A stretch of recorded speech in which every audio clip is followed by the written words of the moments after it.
Por eso, para México, tal vez ha llegado la hora de cambiar la posición conciliatoria que utilizó para amortiguar el daño de sus agravios históricos.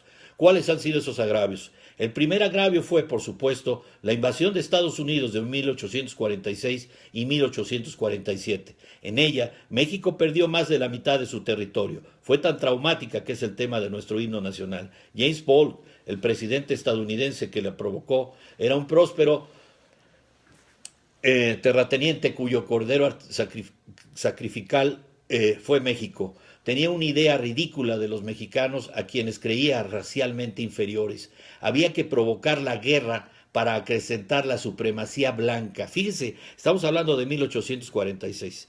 Qué cercano está esto de la supremacía blanca que nuevamente retoma de ese sueño americano el señor Donald Trump. ¿Para qué? Para decir somos supremos nosotros los blancos. Eso es racismo, señores. Que no se nos olvide, todo el siglo XX estuvo marcado por este tipo de gentes y que pensábamos que con la democracia y las libertades habíamos superado esa actitud. Les estoy hablando de 1846 y 47. Había que provocar la guerra para acrecentar la supremacía blanca, vuelvo a repetir, y la causa esclavista, al son de Yankee Doodle.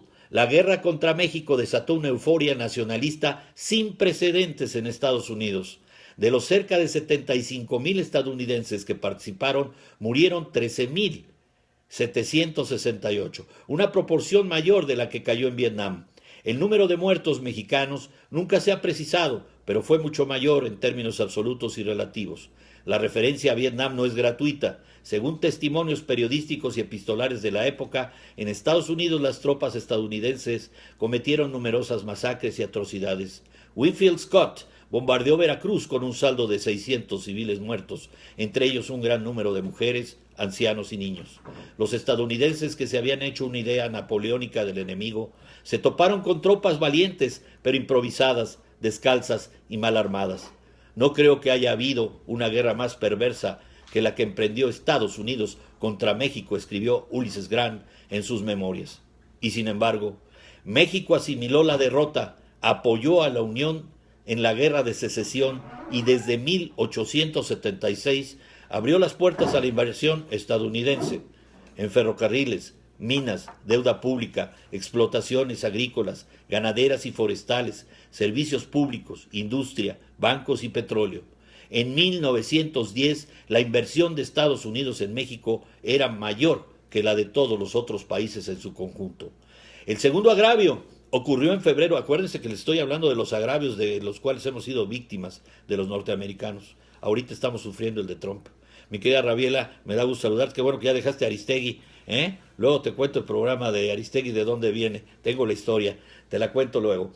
Y decía yo que en 1910 la inversión de Estados Unidos en México era mayor que la de todos los países en su conjunto y que el segundo agravio de 1913, en las primeras elecciones plenamente democráticas de nuestra historia, obviamente que después de Sangre y Fuego de la Revolución, había llegado al poder Francisco I. Madero, educado en California, admirador de Estados Unidos y a quien conocía o se conocía como el apóstol de la democracia. Estados Unidos, y a quien se conocía perfectamente por el embajador Henry Lane Wilson, le preocupaba que las políticas de Madero afectaran los intereses de las empresas estadounidenses. En la propia sede de la embajada y con la tácita indulgencia del secretario de Estado Taft, Wilson fraguó con los altos militares mexicanos un golpe de Estado. Sí, están escuchando bien, Estados Unidos ya nos ha hecho golpes de Estado. Que desembocó en el asesinato de ¿quién creen? Del presidente Madero y del vicepresidente Pino Suárez en la espantosa guerra civil de la Decena Trágica, dejando un saldo de cientos de miles de muertos, y México pospuso por casi 90 años la democracia. Imagínense, es verdaderamente vergonzoso.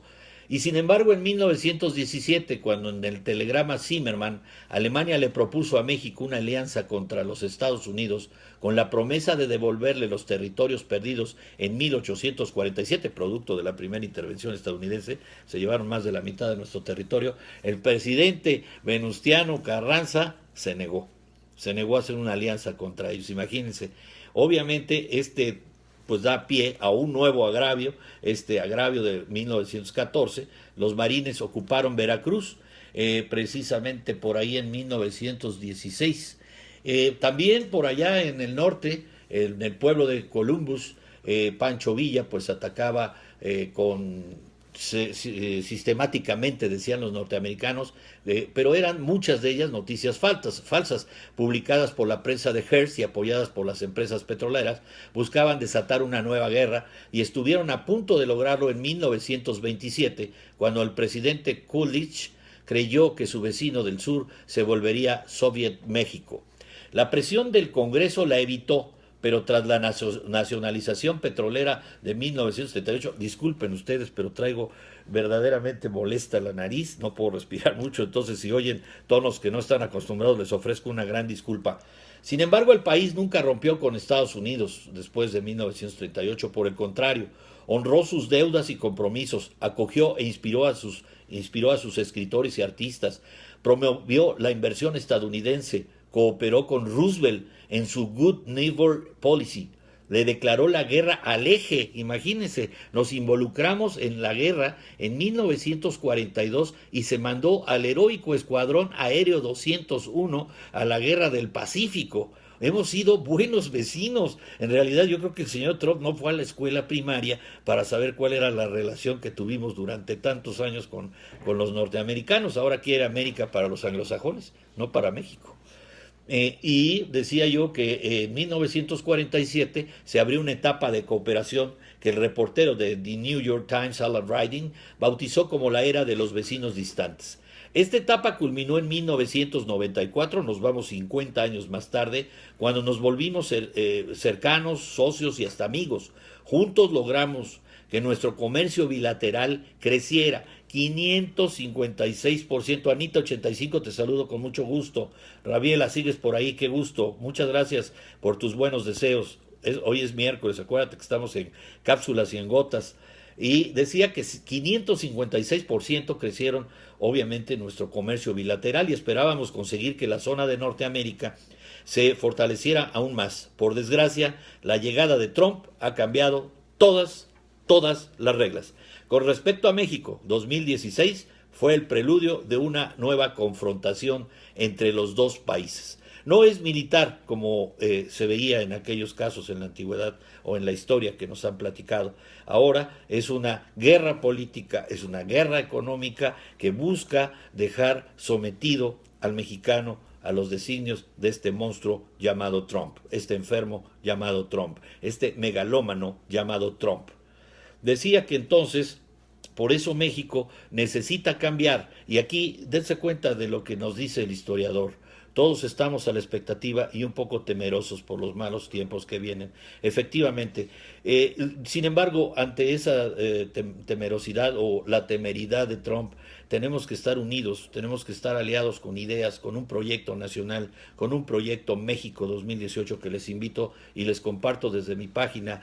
Se llama Familia México 2018-2024, para los que quieren verla en Facebook, o Familia México con acento.org. Háganme el favor de entrar, de mandarme sus dudas, yo con mucho gusto estaré con ustedes. Si necesitan el trabajo de traducción, háganme un favor, busquen al señor Real Donald Trump y escríbanle, díganle exactamente lo que pensamos de él y lo que queremos hacer, con respeto, por supuesto. Yo vivo a 15 minutos de la Casa Blanca y es un ambiente tenso, sí lo es un ambiente tenso, y allá imagínate tan cerca de él, peor tantito. El ambiente tenso también se siente entre nuestros conciudadanos, la gente, hay preocupación, hay incertidumbre más que preocupación, pero vamos a convertirla en ocupación, vamos a hacer un gran proyecto mexicano, ahora tiene que surgir una nueva postura de los mexicanos. Si antes estábamos desbaratados en sociedad y no comunicábamos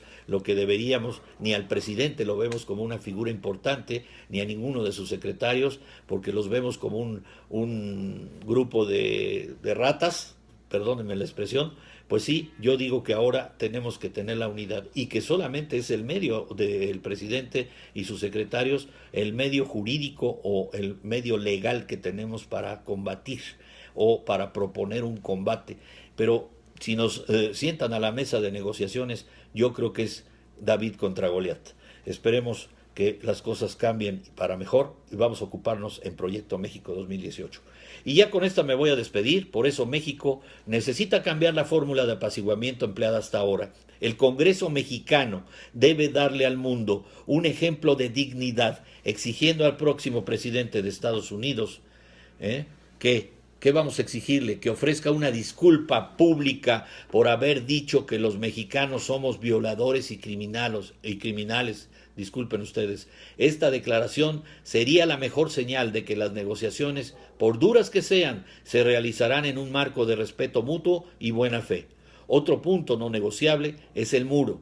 El gobierno mexicano debe dejar absolutamente claro que, por supuesto, México no pagará nunca en forma alguna por el muro. Si esas dos condiciones no se cumplen, no existen bases para negociar. La prioridad del gobierno de Peña Nieto debe ser preservar las ventajas objetivas de nuestro comercio bilateral. En cuanto a las deportaciones masivas, México debe oponerse firmemente. No solo serían lesivas para ambas economías, sino que atizarían aún más el odio racial, cuyo resurgimiento es indigno de la gran historia democrática de los Estados Unidos. Finalmente, hay que advertir que una aguda crisis económica en México, provocada por las políticas de Trump, ocasionaría una inestabilidad sin precedentes en la frontera y una inevitable ola migratoria que ningún muro podrá detener. La amistad entre dos naciones modernas es una relación de mutuo beneficio, cuya armonía vale la pena preservar. Debe evitarse la confrontación. México no es el país indefenso de 1846. En caso de conflicto, cuenta con recursos legales para responder en el ámbito comercial, migratorio, diplomático, de seguridad, etc. Y no está solo, porque encontrará el respaldo de actores clave en la política, la economía y la opinión pública de Estados Unidos y el mundo. De su éxito depende el bienestar de decenas de millones de personas, y esta es una batalla de un alto significado ético que bien vale la pena librar. Merichel, te saludo con mucho gusto, mi querido Toño. Platiqué en esta última entrega de lo que es un vecino amenazado, un vecino vejado, como va a ser México, como ya lo está haciendo, con estas prácticas que no son leales a un buen socio comercial y mucho menos a un vecino que ha puesto prácticamente la otra mejilla para darle gusto a los norteamericanos. ¿Qué vamos a hacer? En eso estamos trabajando. Proyecto México 2018 nos dará la respuesta. Los quiero mucho, me despido de ustedes, agradezco muchísimo su atención, a todos los abrazo, a mi querido Rafita Guerra que ya me viste, te mando un fuerte abrazo, a Caro. El día de mañana tengo Personas y Bienes a esta misma hora, mañana jueves, platicaremos un poquito más del efecto Trump y cuáles son las medidas que debemos de trabajar, la unidad que debemos de tener los mexicanos, sobre todo una actitud positiva frente al monstruo que se avecina y que ya está poniendo el primer paso adentro de nuestro país. Los quiero mucho. Chao. Hasta mañana.